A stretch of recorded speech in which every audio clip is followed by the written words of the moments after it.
Welcome to The Explainer. Today, we're digging into the official playbook from one of Canada's biggest banks, Scotiabank. We're going to find out exactly where they're placing their billion-dollar bets and what that tells us about where banking is headed. Let's jump in. And we're going straight to the source for this one, Scotiabank's very own 2025 investor presentation. So this isn't some rumor or speculation. This is the story the bank itself is telling the world about its grant strategy, its performance, and crucially, the risks it sees coming down the pipe. I mean, that's the multi-billion-dollar question, isn't it? In a world of constant digital disruption and economic curveballs, having a clear strategy isn't just a nice-to-have, it is absolutely essential for survival. So let's see how Scotiabank plans to tackle it. So here's how we're going to break it all down. First, we'll look at their big strategic shift. Then, we'll follow the money and peek inside the numbers. After that, we'll see how this plays out across different countries, look at how they're preparing for bumpy roads ahead, and finally, we'll connect it all back to what it means for you, the customer. All right, first up, the core strategy. Think of this as the foundation for every single decision they make. Scotiabank is basically signaling that they can't be everything to everyone anymore. They're making a clear choice to focus their firepower where it'll have the biggest impact on growth. And here's what that looks like in practice.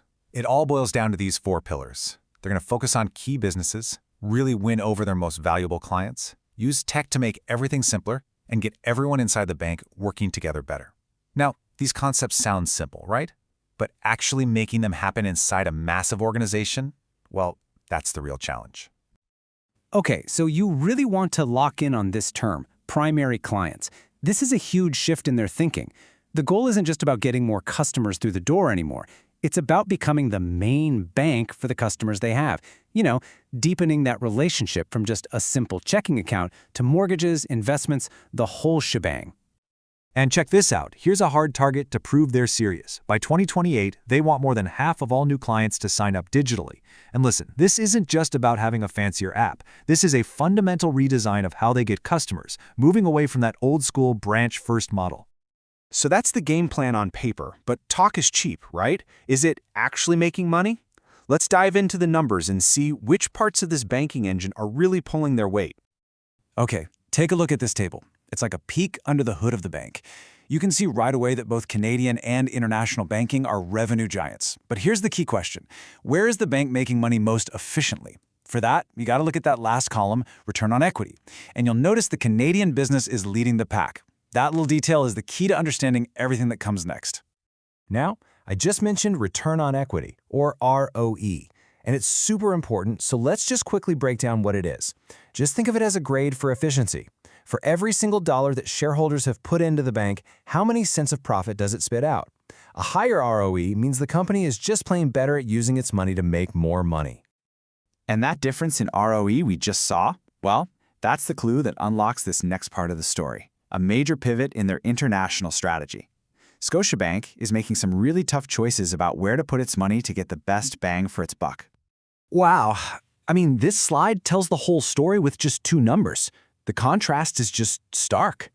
In Mexico, a market they're betting big on, revenue is up a very healthy 14%. But in Peru, where they're pulling back, revenue is down 14%. Believe me, that is not a coincidence. That is the strategy playing out in real time. This table makes things crystal clear. Just follow the money. Look at the capital they've put to work, over $4 billion in Mexico, where things are growing. Then look at Peru and Colombia, where revenues are dropping like a rock. There's way less capital in play. They are actively shifting their resources out of shrinking markets and pouring them into growing ones. Oh, and by the way, you might also see this term ROTCE. Just think of it as a stricter, more intense version of ROE. It zeroes in on the profits from physical capital, giving an even purer picture of how the bank is performing. Okay, so having a great plan is one thing. But what happens when the economy takes a nosedive? A massive part of banking is just being prepared for the worst. So let's take a look at how Scotiabank actually stress tests its own strategy. This is basically a look inside their crystal ball.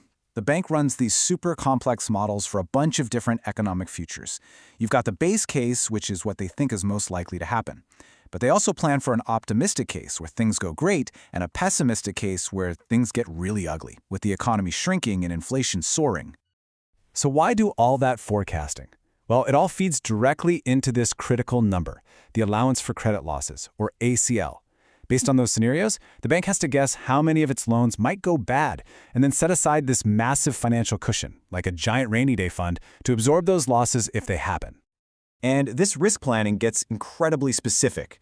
I mean, take their commercial real estate portfolio. That's $60 billion with a B. You can see it's heavily weighted towards sectors that are considered pretty stable right now, like residential and industrial properties. And their exposure to the much riskier office building sector, it's tiny, just 7%. That right there is risk management in action.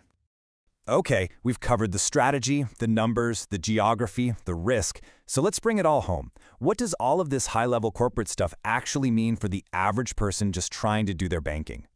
Well, it shows up in things like this. That huge push for digital, it means you get more access to financial advice virtually. That focus on making things easier, it leads to practical tools, like a smoother online process for newcomers to Canada, or tools that help you save money automatically. The strategy on a PowerPoint slide becomes the actual experience you have in real life. And it all comes back to this core idea. It really highlights the tightrope that modern banks have to walk. On one side, you have to build trust with your clients.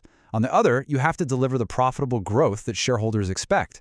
You simply can't have one without the other. So we'll end with the question the slide asks. Scotiabank has laid out this really clear blueprint for a more focused, customer-first future. The strategy itself seems sound, but the real challenge for a giant institution like this is always execution. The next few years are really going to tell us if this big pivot was the right move at the right time. Thanks for joining us on The Explainer.